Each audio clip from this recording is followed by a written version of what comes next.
Olá, muito boa noite, meus queridos seguidores do Facebook.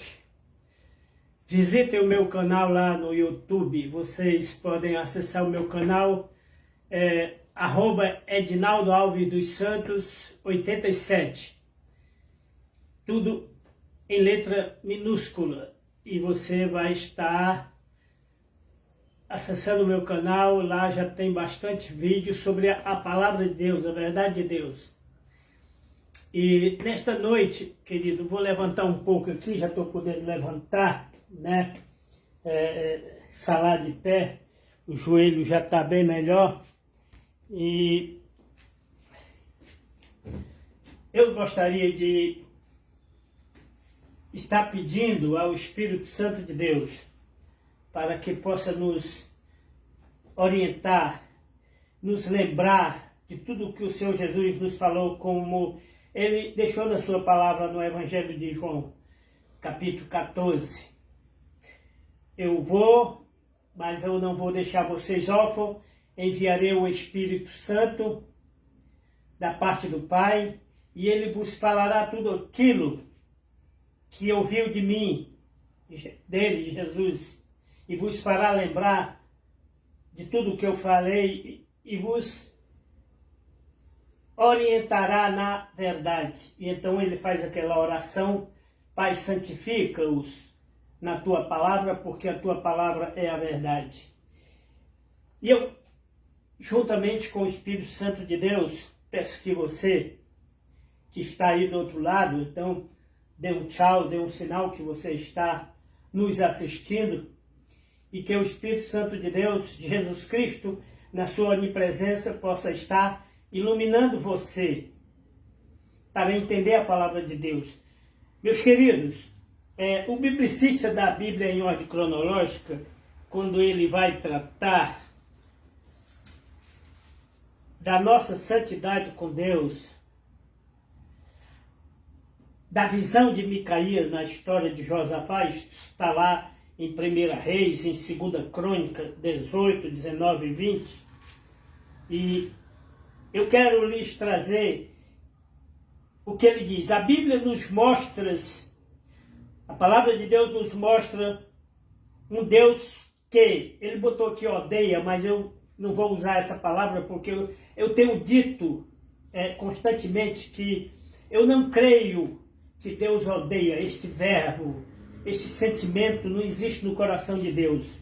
Ele repudia, ele condena, porque ele é justiça e a sua justiça é inerente ao seu amor. Então Deus é amor, Deus é justiça, e a justiça condena a perversidade, condena o pecado, né? A justiça condena todo sentimento egoísta, como foi o de Satanás lá em Ezequiel 28, Isaías 14. E hoje eu estava falando para o meu primo Neemias lá em Franca, São Paulo, e eu dizia, o texto diz lá que Satanás era um querubim da guarda. Tu eras querubim, não é mais. Tu andavas sob o brilho das pedras preciosas, ou afoguetadas. Tu eras sábios. Até o dia em que se achou iniquidade em ti. E como muitos teólogos pregadores dizem que iniquidade é diferente de pecado, não é? Toda iniquidade é pecado, diz o apóstolo João no capítulo 3 da sua primeira carta. Toda iniquidade é pecado e todo pecado é iniquidade, que vem da raiz adikeô, ou perversidade, maldade, transgressão, tudo aquilo que é contra a vontade de Deus. É a mesma coisa de impiedade, né? Que é o contrário de piedade, é um antônimo de piedade. Piedade é amor às coisas de Deus, amor à santidade, né? Amor à beleza de Deus, aos céus de Deus, ao Senhor Jesus Cristo. Isso é ser piedoso, amar ao próximo. E impiedade é o contrário, é odiar as coisas de Deus.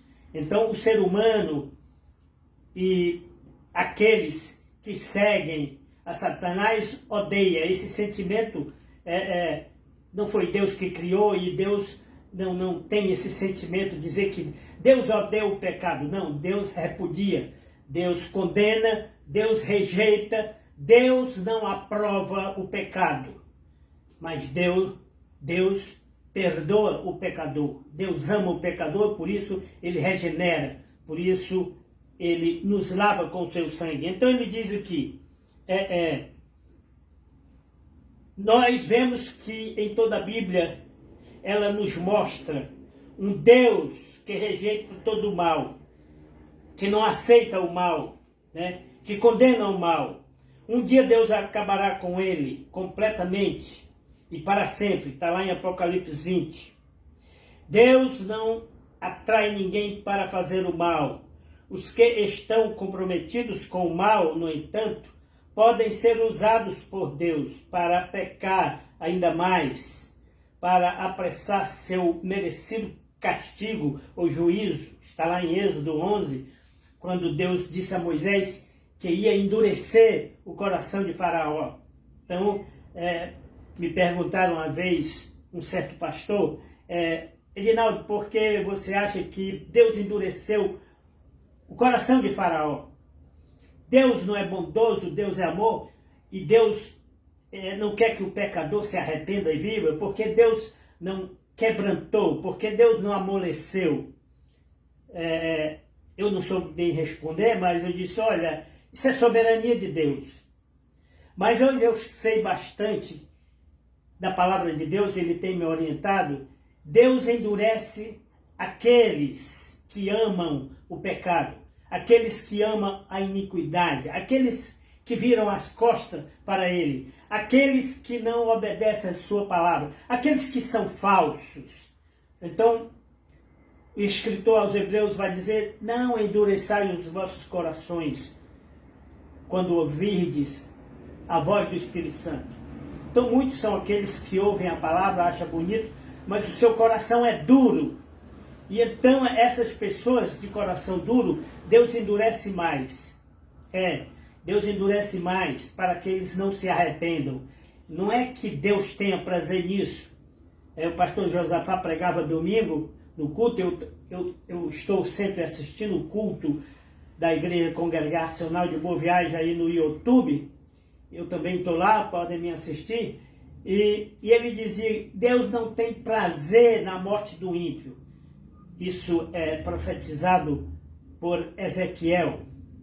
Estou esquecido do capítulo, não me lembro, 20, capítulo 22, capítulo por aí, onde Deus chama Ezequiel para ser um atalaia de Deus, para anunciar a sua verdade, e ele diz, olha, não tem um prazer na morte do ímpio, não tem um prazer que o pecador morra. E nós podemos ver isso lá na cruz, quando Jesus Cristo foi crucificado no meio de dois ladrões. Um deles dizia, olha, se tu és Deus, desce daí, nos tira da cruz, então todo mundo vai saber que tu és Deus. O outro dizia, olha, não faça essa blasfêmia, ele é o Filho de Deus, ele está aqui por injustiça. Nós estamos aqui crucificados por causa dos nossos pecados. Nós pecamos, nós merecemos a morte. Mas ele não. Ele é Jesus, o Filho de Deus. Então aquele pecador reconheceu que Jesus Cristo o podia salvá-lo. E então ele não pediu para que Jesus o tirasse da cruz, o livrasse da morte. Mas que Jesus lembrasse dele quando entrasse no seu reino. Senhor, lembra-te de mim quando entrares no teu reino. E aí Jesus faz aquela promessa, né? Hoje mesmo estarás comigo no paraíso, e eu creio que sim, que aquele ladrão, o seu espírito foi levado ao paraíso, ao seio de Abraão, o lugar onde os santos estão repousando, esperando o soar da trombeta. Quando o arcanjo tocará a trombeta e os mortos ressuscitarão em Cristo Jesus. E os vivos serão arrebatados e nos encontraremos com eles nos ares, diz o apóstolo Paulo aos Tessalonicenses, e seremos transformados.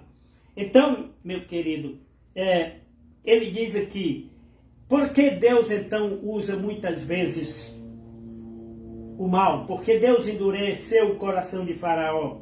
Então veja bem, um pouco da história do rei Josafá. Josafá era filho de Asa, né? E foi o pai de Jeorão e de outros, né? Josafá teve muitos filhos. E então diz aqui, 2 Crônicas 18, né? Vamos ler um pouco de 2 Crônicas 18. Esse texto também é narrado em 1 Reis 22, mas eu gosto muito desse texto de 2 Crônicas 18. E o rei de Israel, Acabe e Josafá, rei de Judá, estavam assentados cada um no seu trono, vestidos com as suas vestiduras, e estavam assentados na praça, à entrada da porta de Samaria, capital de Israel. E todos os profetas profetizavam na sua presença. E Zedequias, filho de Kenaana, fez para si chifre de ferro e disse assim: assim diz o Senhor, com estes ferirás os ciros, até de todos os consumires. E todos os profetas profetizavam a mesma coisa. Acabe tinha mais de 400 profetas, né?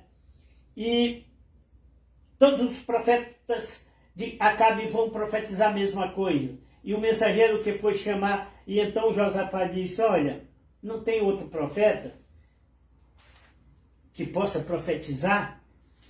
Tem um aqui chamado Micaías, filho de Ilá. Ele só profetiza coisas ruins contra mim. O texto está aqui em 1 Reis 22, eu vou ler só para ver. E o mensageiro foi chamar a Micaías e falou dizendo: vens aqui e vês as palavras que nós, profetas de Acabe, profetizamos. Então, predissemos coisas boas para o rei. Seja, pois, a tua palavra conforme a nossa palavra. Porém, Micaías disse: vive o Senhor, que o Senhor Deus me disser, isto falarei. Então, muitos são aqueles que querem nos ganhar. Olha, você tem que pregar sobre o dízimo. Olha, você tem que pregar sobre isso. Não. Eu prego aquilo que o Espírito me diz. Aquilo que o Senhor me manda falar. Isto pregarei. É o que Micaías está dizendo. Olha, eu não falarei outra coisa senão a palavra de Deus. O que ele me disser, eu lhes direi. Né? Então Micaías disse: olha, vive o Senhor. Então Micaías foi com eles. E ele disse: nós vamos a Ramote Gileade, a peleja contra os moabitas e os amonitas. E ele disse: sobe e serás prósperos, porque o Senhor entregará na mão do rei. E o rei disse: olha, até quantas vezes te conjurei que me fales a verdade? Me fale somente a verdade, em nome do Senhor. Porque Micaías estava desdenhando dele, né? Vai, besta. Vai para tu ver. Então disse Micaías: eis que eu vejo Israel disperso pelos montes como ovelhas que não têm pastor. E disse o Senhor: estes não têm senhor. Tome cada um em paz para a sua casa, ou volte para cada um, torne para a sua casa. Então o rei de Israel, Acabe, disse a Josafá: eu não te disse que ele só profetiza coisa contra mim? Né? Então ele disse: tu não está dizendo a verdade. Então Micaías vai dizer: então disse Micaías: ouve, pois, a palavra do Senhor, escuta a palavra de Deus. Eu vejo o Senhor assentado sobre o seu trono e todo o exército do céu junto a ele, à sua direita e à sua esquerda. E disse o Senhor, Deus Todo-Poderoso: quem induzirá Acabe que suba e caia em Ramote Gileade? Aí aqui é a verdade. Quem é que vai induzir Acabe subir com o seu exército até Ramote Gileade e cair e ser derrotado pelos amonitas? Então, um dizia uma coisa, outro dizia outra. E então Micaías disse: olha, então eu vi um espírito que se apresentou diante do Senhor. Esse espírito aqui, que Micaías está falando é um espírito de Satanás, é um anjo caído, é o espírito da mentira. Micaías não está dizendo que ele é um mensageiro de Deus, um anjo de Deus, mas um espírito mentiroso. Então se apresentou diante de Deus e disse, eu vou induzir. E o Senhor disse, com que tu vai induzir? E ele disse, com palavras mentirosas. Eu sairei e serei um espírito de mentira na boca de todos os profetas de Acabe. E Deus disse a ele, vai, eu te autorizo. E ainda tu prevalecerás contra ele. Por isso que o biblicista faz essa pergunta retórica, querido. Por que Deus usa perversos? Por que Deus usou, por exemplo, esse espírito de mentira para mentir na boca dos profetas de Acabe? Deus aprova a mentira? Não, Deus não aprova.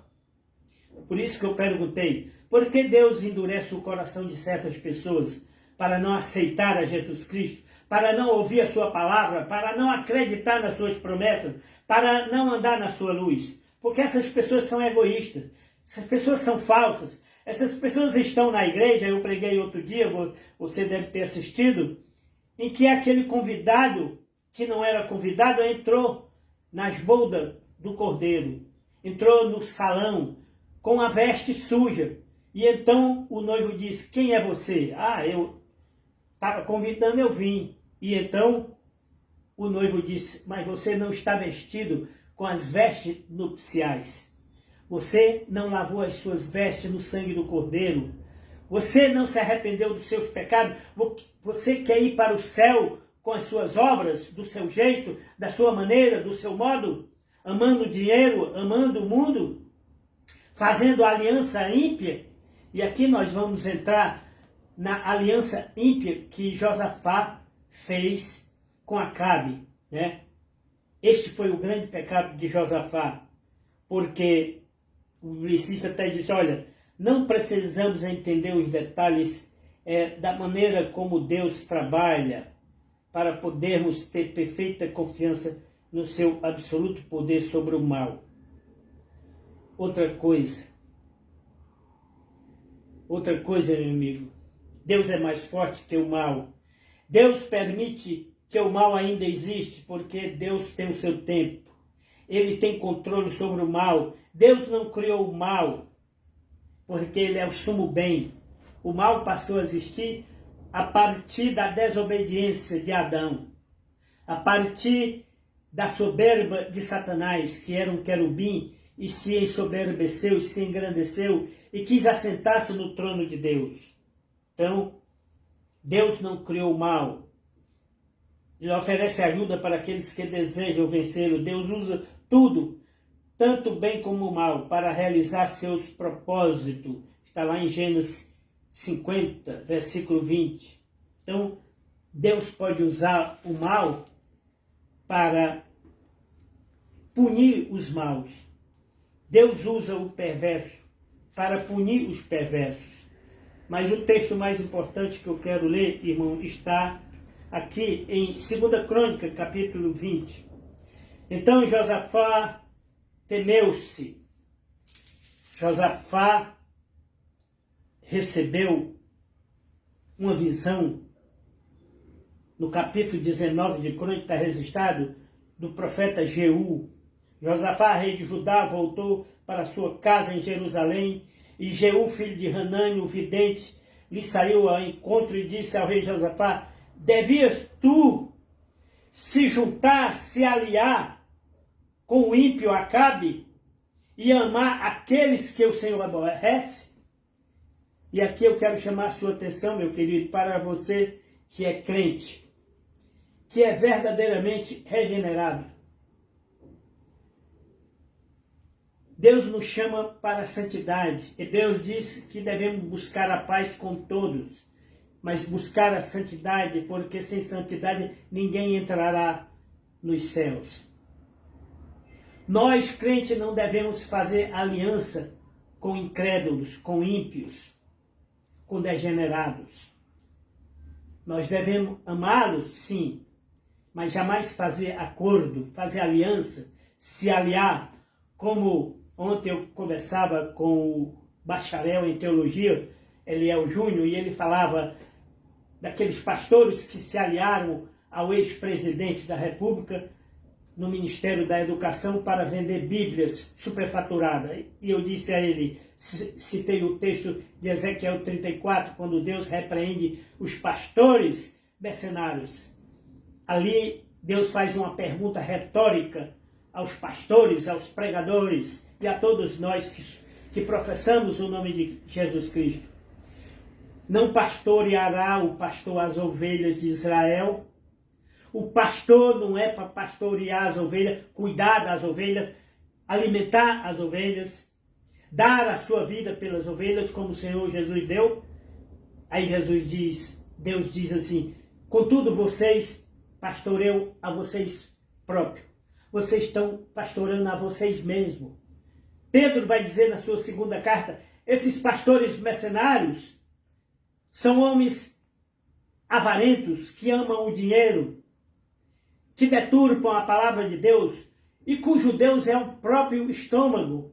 Eles não pastoreiam ovelhas, eles pastoreiam apenas as ovelhas gordas, que pagam o dízimo, que dá dinheiro para ele, que sustentam ele. Outro dia eu passei ali no centro de Fortaleza, meu querido, na Borges de Melo, eu ia para o Papicu e passei em frente à Igreja das Nações, a igreja enorme, 2 quarteirões, lotado de carro estacionado nas avenidas, nos jardins, porque o pátio da igreja não cabia os carros das pessoas que estavam lá. Igreja lotada, muitos carros, pessoas ricas, né?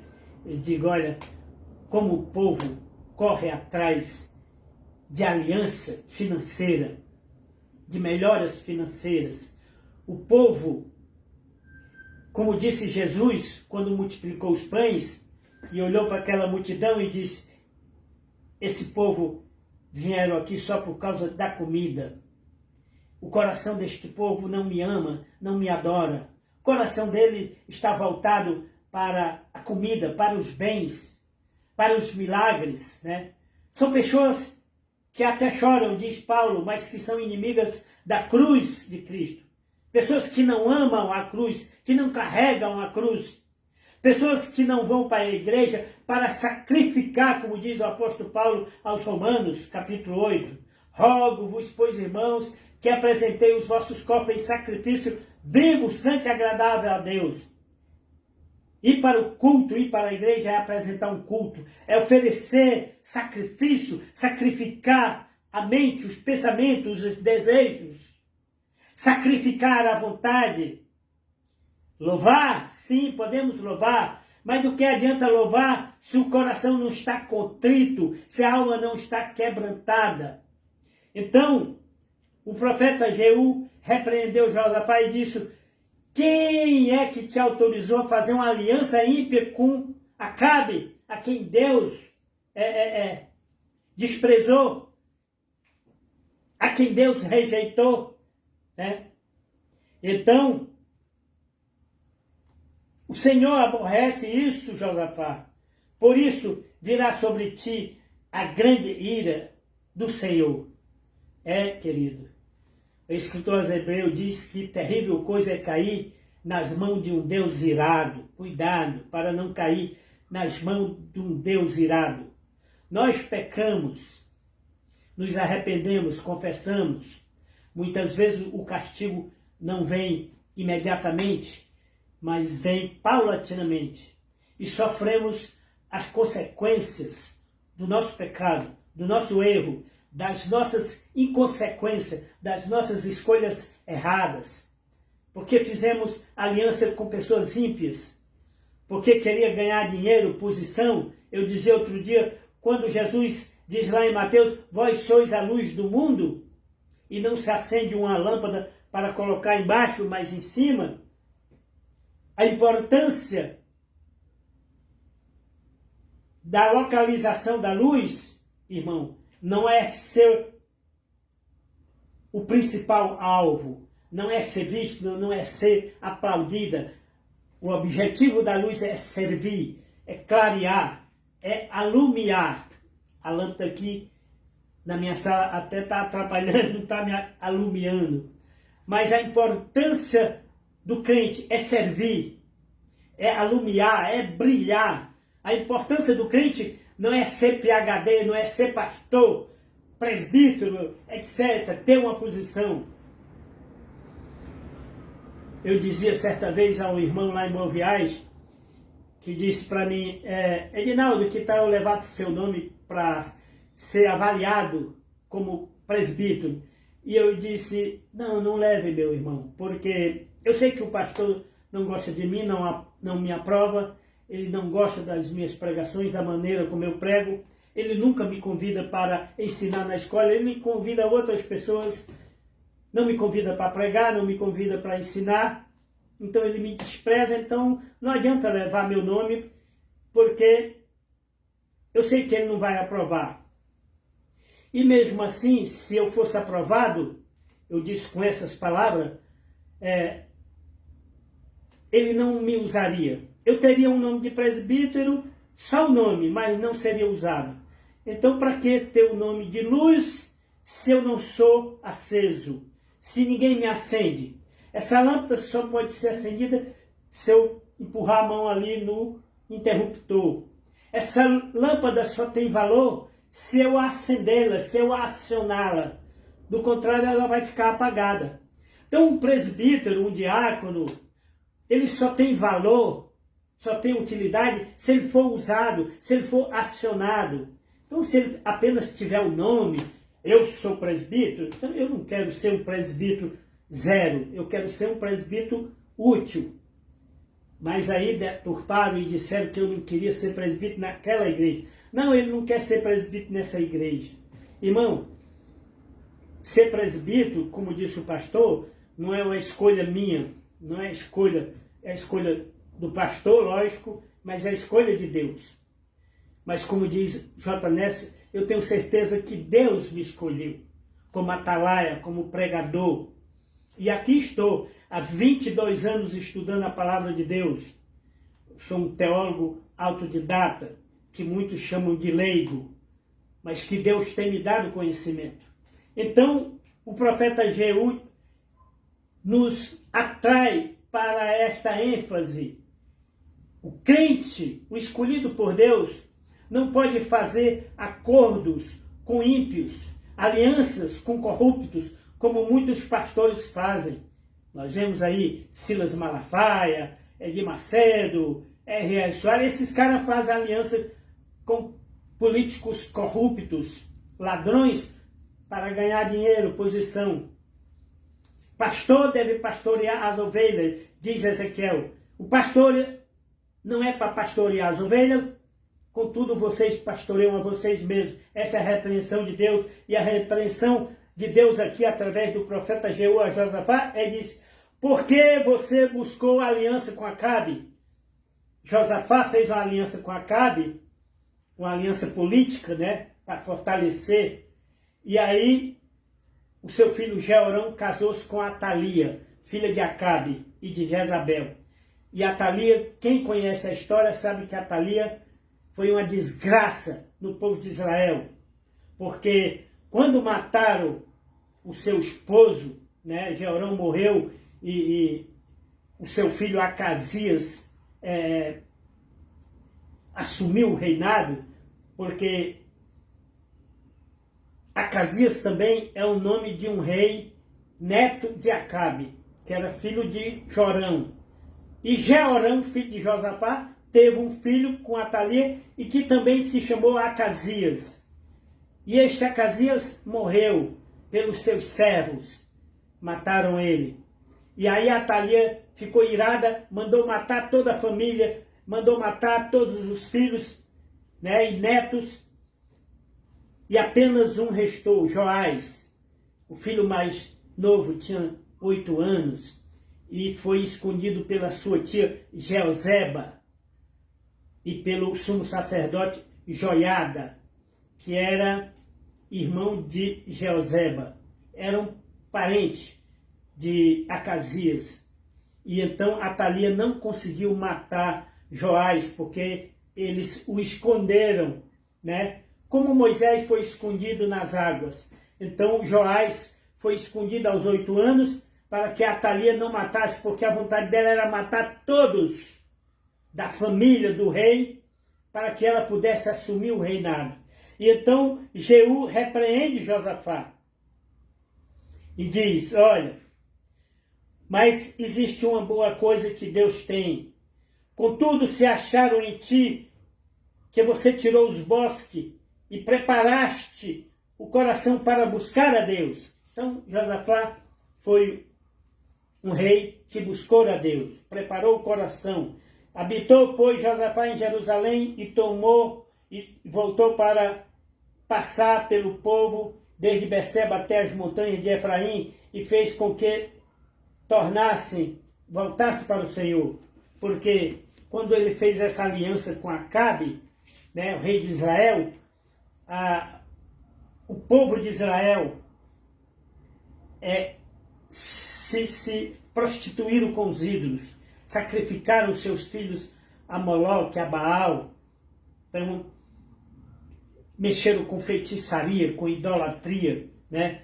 Então, quando Josafá faz essa aliança, o reino de Judá com o reino do norte, o reino de Israel, ainda existia, então o povo se contaminou com a idolatria, com a feitiçaria, com o homossexualismo e com tantas outras coisas. E então Jeú aparece e diz, então diz aos juízes, vede o que fazeis, porque não julgais da parte do homem, senão da parte do Senhor, e ele está convosco no negócio do juízo. Agora, pois, seja o temor do Senhor convosco, guardai-vos e fazei, pois, porque não há no Senhor, nosso Deus, iniquidade nenhuma. Então, o profeta diz, santificai-vos, voltai para Deus, santificai, lavem as suas vestes. E aqui, meu querido, mais adiante, nós vamos ver que no verso 3 de Crônicas, 2 Crônica 20, diz assim, então Josafá temeu a Deus e buscou Deus de todo o coração e apregoou jejum em todo Judá. E Judá se ajuntou para pedir socorro ao Senhor, também todas as cidades de Judá vieram para buscar o Senhor, né? E se pôs Josafá em pé na congregação, na igreja. Portanto, a igreja já existia. Essa palavra aqui, congregação, que significa a reunião do povo na igreja, no templo de Salomão. Salomão já tinha construído o templo, né?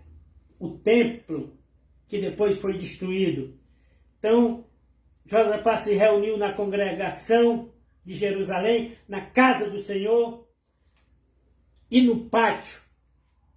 E disse, Senhor Deus de nossos pais, porventura não és tu Deus nos céus, pois tu és dominador sobre todos os reinos de todas as nações, e na tua mão está a força e o poder, e não há quem possa contra ti, não há quem possa resistir a ti. Porventura, ó Deus nosso, tu és o nosso Deus, não lançaste tu fora os moradores de Canaã, né, de Jericó, e nos puseste, nos entregaste a terra de diante do teu povo de Israel, e não deste a semente a Abraão, teu amigo, e habitaram nela e edificaram o santuário em teu nome.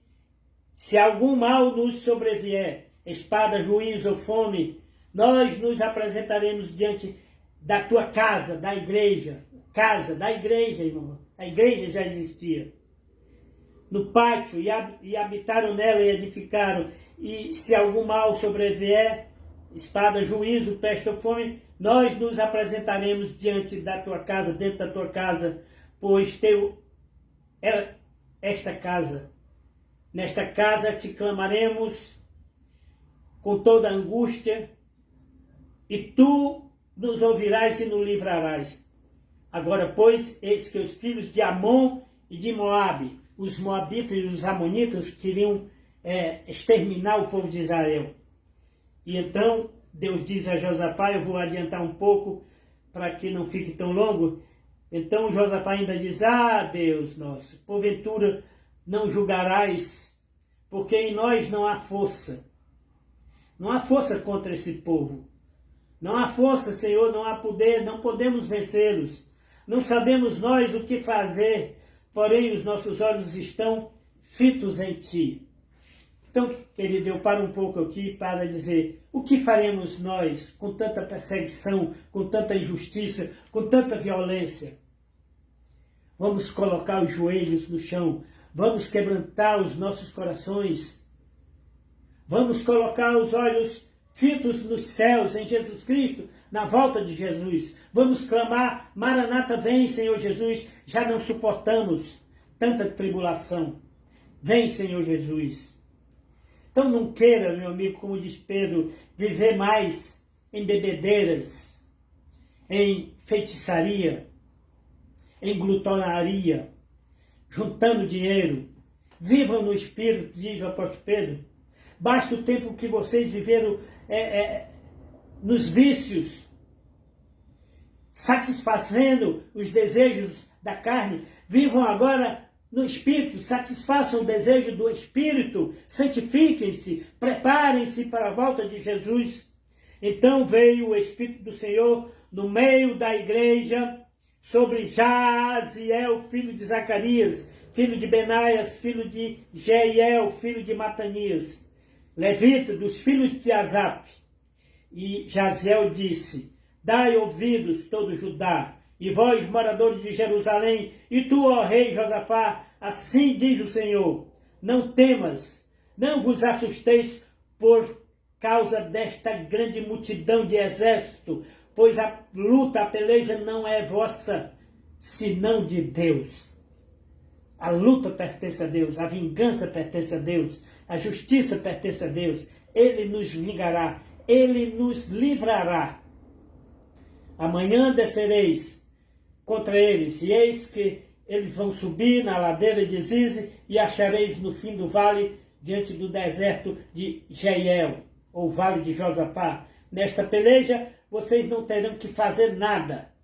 Fiquem parados, estais em pé e vede a salvação do Senhor. Ó Judá, Jerusalém, não temais, nem vos assusteis. Amanhã ou depois, saí-lhes ao encontro, porque o Senhor será convosco, será comigo, será com você. Então Josafá se prostrou com o rosto em terra, e todo Judá e os moradores de Jerusalém lançaram-se perante o Senhor, adorando e louvando, e levantaram-se os levitas, os filhos dos coatitas, os filhos dos coreitas, para louvar ao Senhor de Israel. E pela manhã cedo se levantaram e saíram do deserto de Tecoa, e sendo ele, pôs-se em pé Josafá, e disse, ouvi-me, ó Judá, e vós moradores de Jerusalém, crede no Senhor vosso Deus, e estareis seguro. Crede nos seus profetas, na sua palavra, e prosperarei. Então, meu querido, eu termino dizendo que Deus confundiu os moabitas e os amonitas, aqueles que queriam destruir Israel. Deus mandou relâmpagos, clarões, e eles se mataram. Se lançaram um contra o outro e se mataram.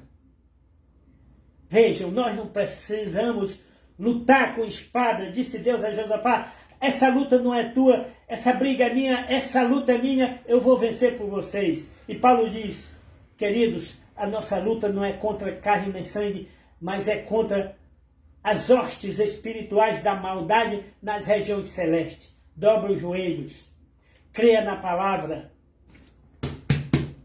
creia na visão de Micaías. Querido, o Senhor me escolheu para apregoar a sua palavra. Hoje é dia de salvação. Amanhã pode ser tarde demais. Credes em Deus? Disse Jesus. Credes também em mim. Na casa do meu pai há muitas moradas e eu vou preparar e voltarei para buscar vocês, todos aqueles que creram, todos aqueles que foram lavados, que foram comprados no sangue de Cristo, como diz Pedro, não foi mediante ouro ou prata que foste comprado, mas mediante o sangue precioso de Cristo. Então, que Ele te abençoe nesta tarde de terça-feira. E concluindo, visita o meu canal lá, meu querido, @Edinaldo Alves dos Santos 87, tudo minúsculo. Amém? Que Deus te abençoe.